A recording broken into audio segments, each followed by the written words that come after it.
All right. All right. I'll give you like 30 seconds if you want to look at the externalities tile under the topics page. It's review chapter 10 if you want to pull it out. I think sometimes it makes it a little easier to go along.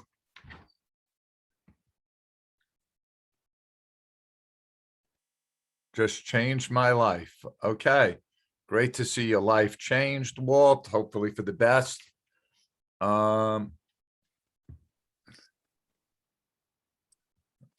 man, he's got everyone. All right, here we go. The first thing, like on the outline, is kind of a blank, and all it really is what is an externality? An externality is a third person side effect. Okay, so a negative externality is the third person gets a negative side effect, like which we would call external cost. Example, fireworks, noise would be the negative externality. A dog barking, keeping a neighbor up would be a negative. That would be the third person side effect. And then a positive externality might be you fix up your garden, and that makes the whole neighborhood's housing be worth more because it seems like the neighborhood is nicer. So even though you fixed up your garden for yourself, the third person positive side effect is your neighbors taking a flu shot and you not getting the flu. Therefore, you can't give me the flu. Me not getting the flu is the third person side effects. Okay. All right. Now, here is kind of the welfare economics. The supply always really signifies cost. So there would be the marginal private cost, and there is the marginal social benefits, and there is quantity of market and price of market.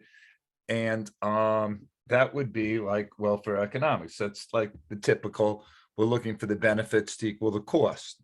All right. Now, in an externality, and like if we're looking at a negative externality, you're going to go from private to social costs. And let me just get the equilibriums in there. All right. And that should be optimal, and that should be price optimal, but that we're not putting the price in for some reason. Okay. So I want to go over, okay.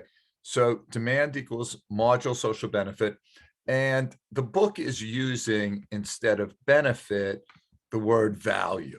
I mean, pretty much meaning the same, but just so you know, the book is using value. All right.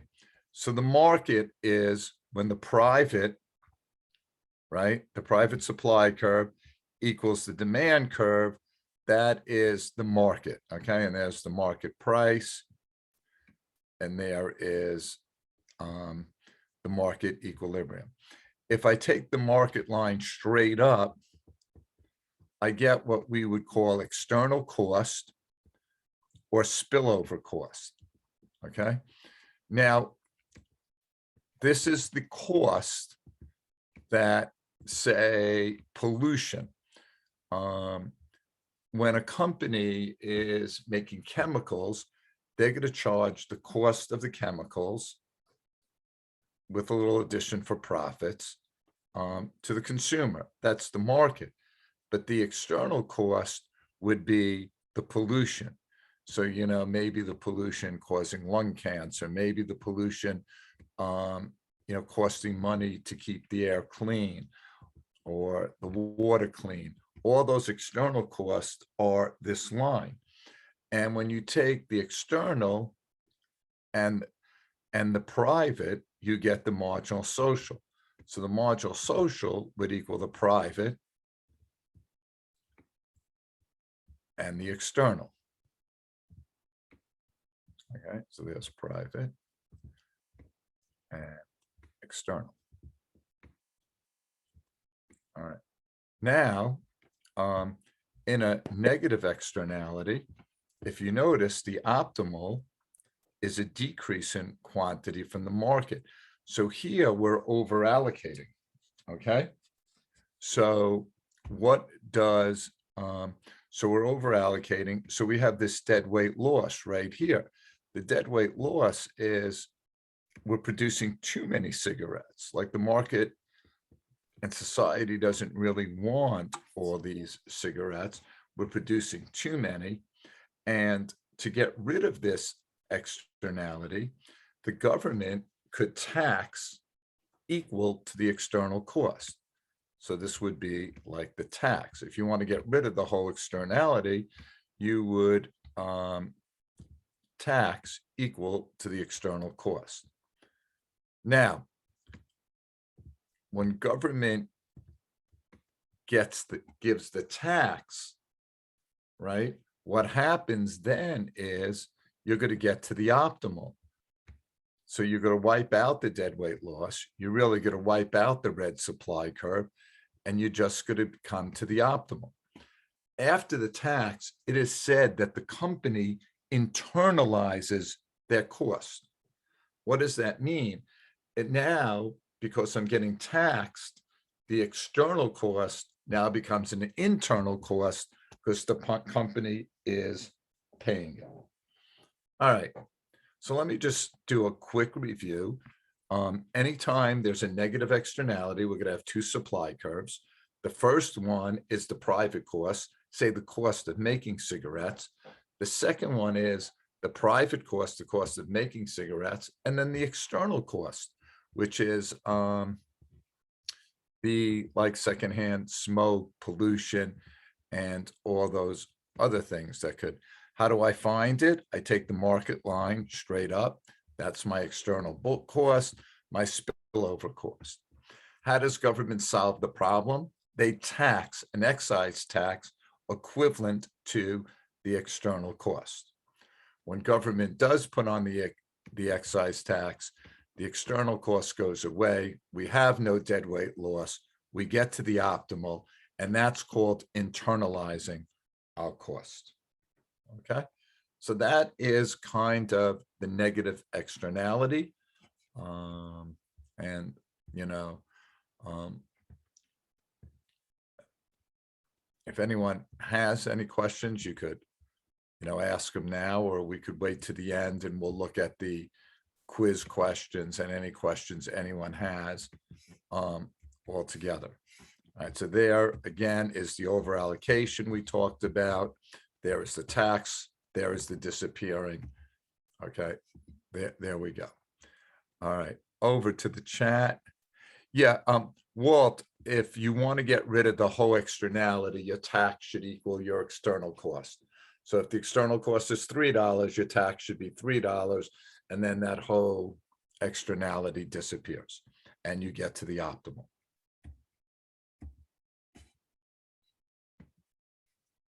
Okay. Oh, right. We might be stuck here. There. All right. So now we're going to look at a positive externality. And now we're going to have, you know, supply equal a marginal social cost, and demand is going to equal marginal private benefit. So here's the cost equaling the benefit. Just like before, this is if we're thinking like college education, this is the cost of education to the university. This is how much you think and your parents think the college benefits. But we know as a society that if you get a college education, it benefits society as a whole. Therefore, there is a spillover benefits. All right. How do I find the external benefits? I do the same thing as I did last time. I take the market line straight up, and there is my external benefits. You could call them spillover benefits, but there they are, the external benefits. Okay. All right. Now, and let me just get the next equilibrium in if I can.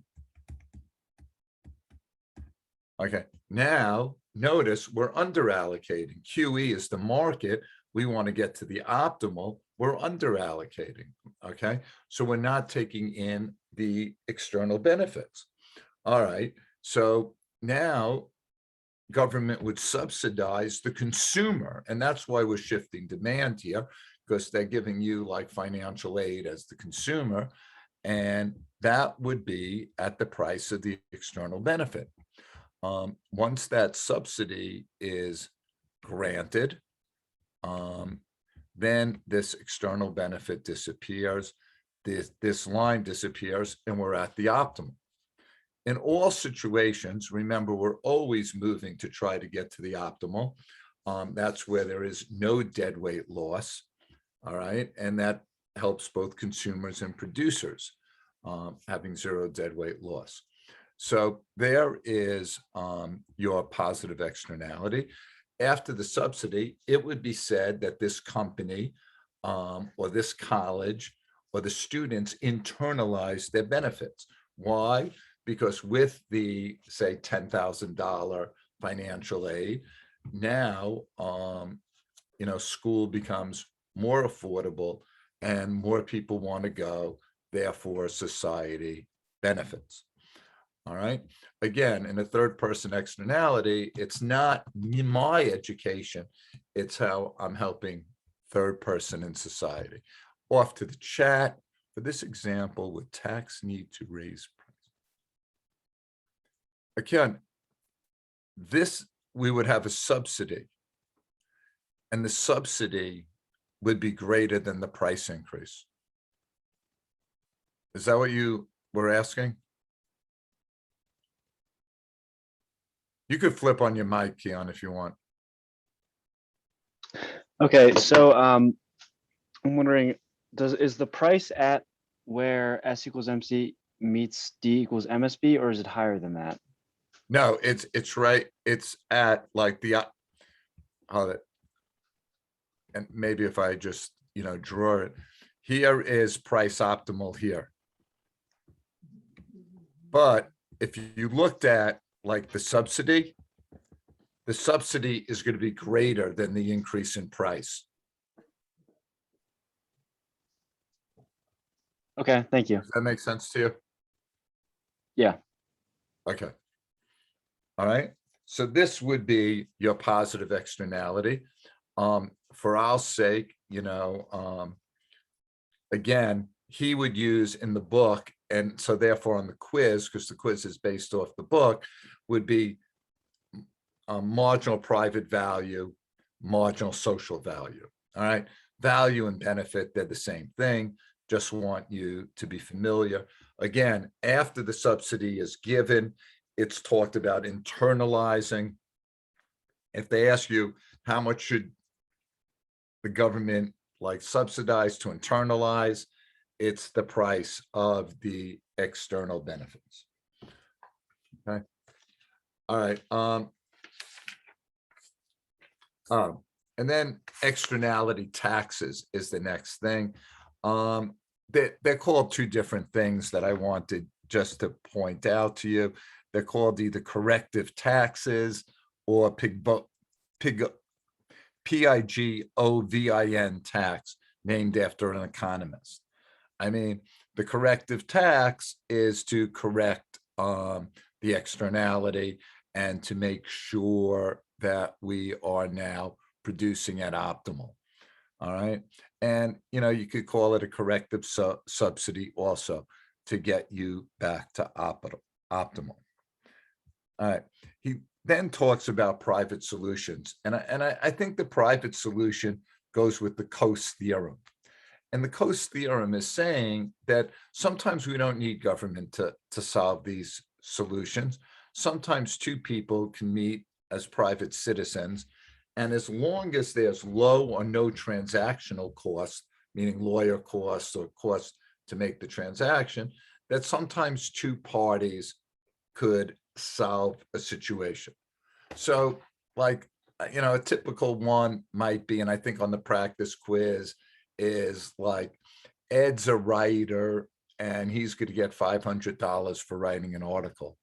And Ricky's a band player and he's going to make $250 to play in the band. When Ricky is practicing, it prevents Ed from writing. So if Ed gave Ricky $251, Ricky would now benefit more than the $250 that he was getting to play in the band. And Ed would still benefit $249 because he had a $500 benefit. So what the Coast theorem really looks for is a compromise between two people where they both could be better off than they would be without the compromise. It then asks why private solutions do not always work. And one of the reasons they don't always work is sometimes you need lawyers, and the fee for the lawyer is sometimes is expensive, and therefore you can't get the compromise. So say if Ed's lawyer is charging him $500, that's as much as Ed would benefit from writing the article. So he can't get a compromise. Okay, we're taking the time out to go to the chat. Yeah, Carson, when I'm done, I'll go over the quiz questions and I'll get to the Coast theorem, okay? And I'll go over that one, okay? And then the last kind of thing they talk about is trade permits, okay? So instead of taxing or doing anything, they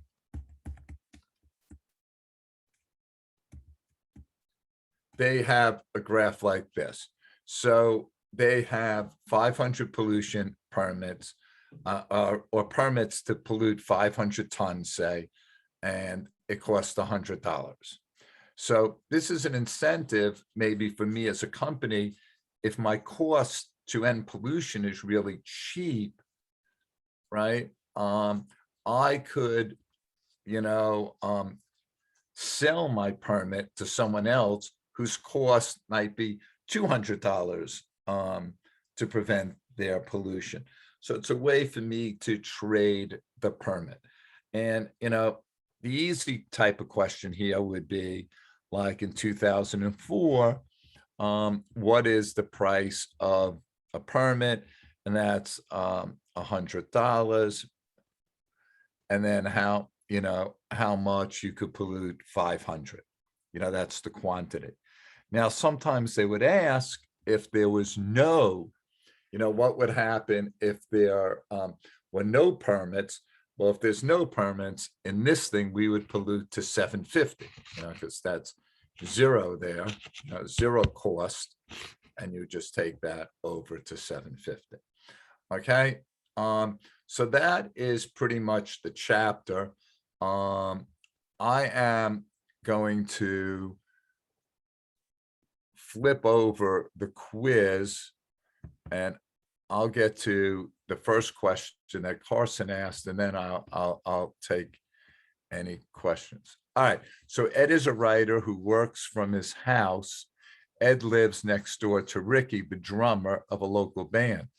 Ricky works needs lots of practice to earn his share. All right, so Ricky's benefit is 200. Ed gets distracted by Ricky's drumming, but needs to get his writing done to earn 500. Ed needs to hire a lawyer to help him.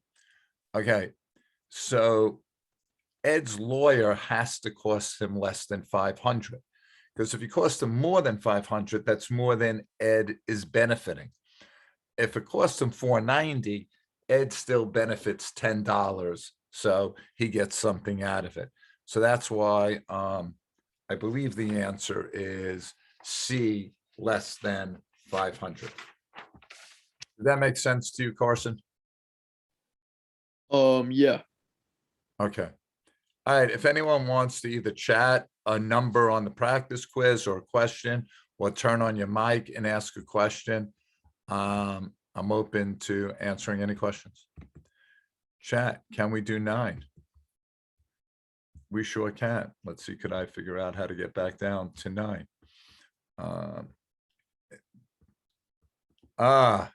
Okay. All right. So this one is, to me, a trial and error one. and this is what I'm gonna mean. So they want you, so in these boxes is how much it costs to get rid of a unit of pollution. And so there's 16, like 4 times 4, 16 units of pollution. And they want you to get to 6 units. All right. So I look at $67. That's A.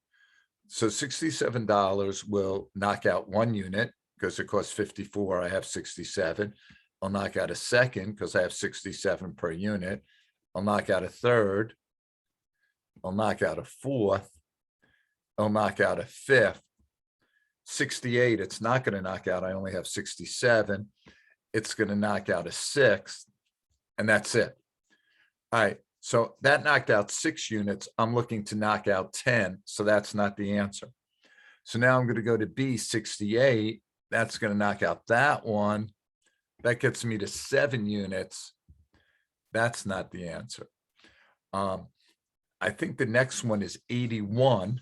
I can't even look up there because I can't see it. 81 would knock out here. That's 8. That doesn't get me.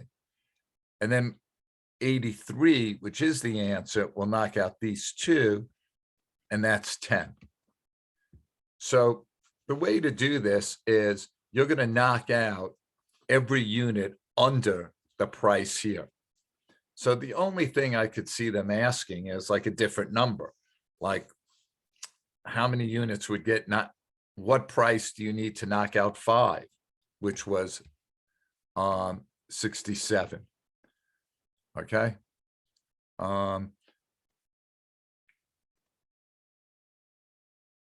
Jordan, deadweight loss only applies when you're not producing at the optimal. Okay. All right. Any question on 9 before I go to 2 and 6? 2 other questions people asked. Is 9 clear? Like I'm almost positive 9's on, and I think it's easy once you kind of get what they were asking. I think when they asked it, it's not easy. All Do you right, let me mind go to re-going over that? I didn't hear you. What? Do you mind re-going over that one more time? Number 9. Yeah. All right. So, well, they're like saying how to knock what's the price to knock out units. All right.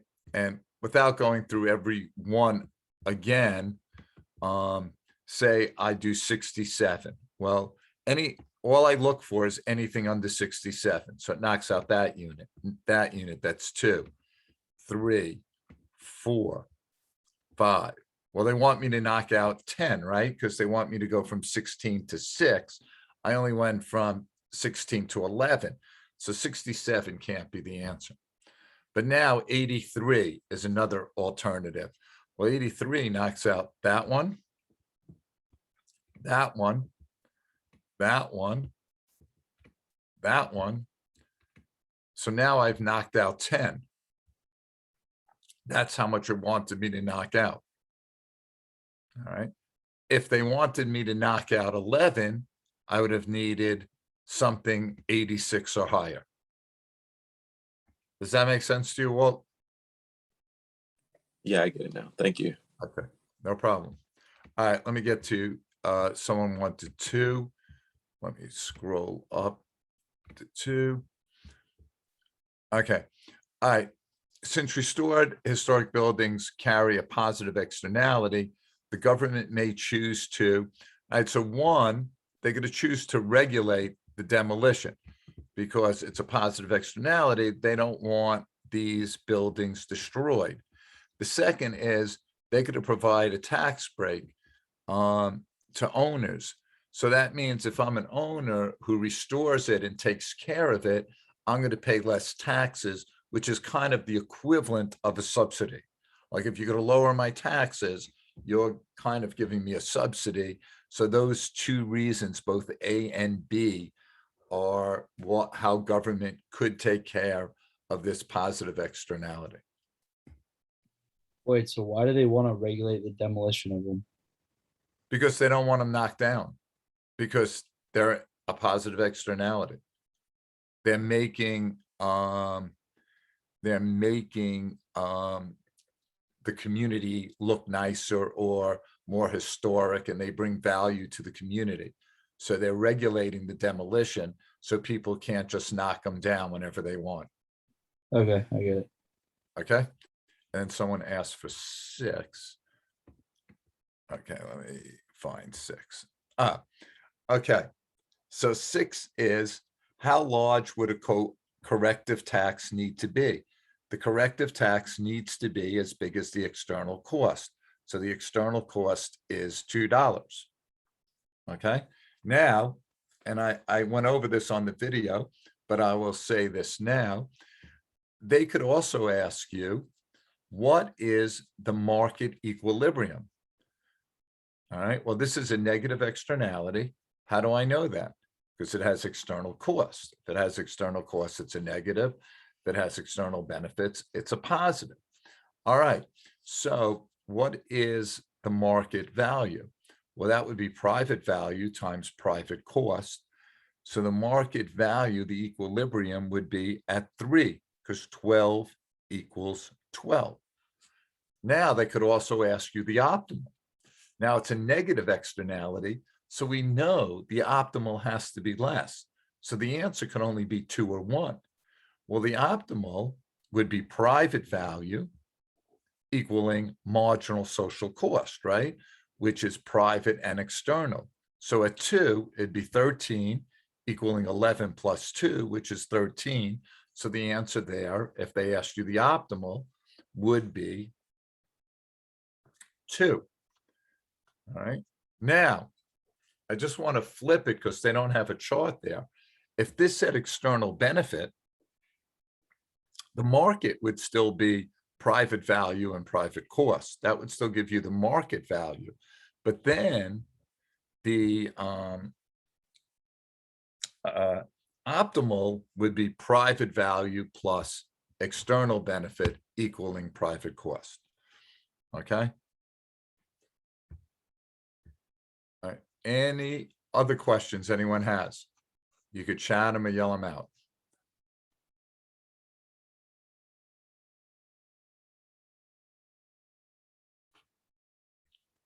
Okay. I'm just gonna say, remember that internalizing is just like getting a subsidy or a tax.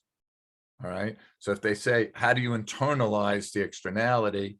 You know, it could be $2. And let me just look at, you know, figure 10.5 here. Like if they asked you what was, you know, what was the external cost? Well, you go up anything that would tell you this line. So it'd be, I can't see very well, but P3 minus P1. Okay. Or it could be P2 minus P0, because it's the difference between the 2 demand curves. So that would be the external cost. That also is the corrective tax. That's also how much you would internalize. They're all the same thing, just using some different terms. Okay.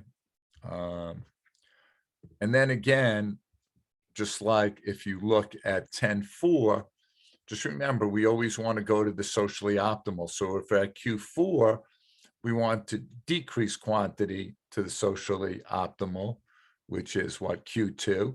And then if we're at Q1, we'd want to increase to the socially optimal. Okay, any other questions?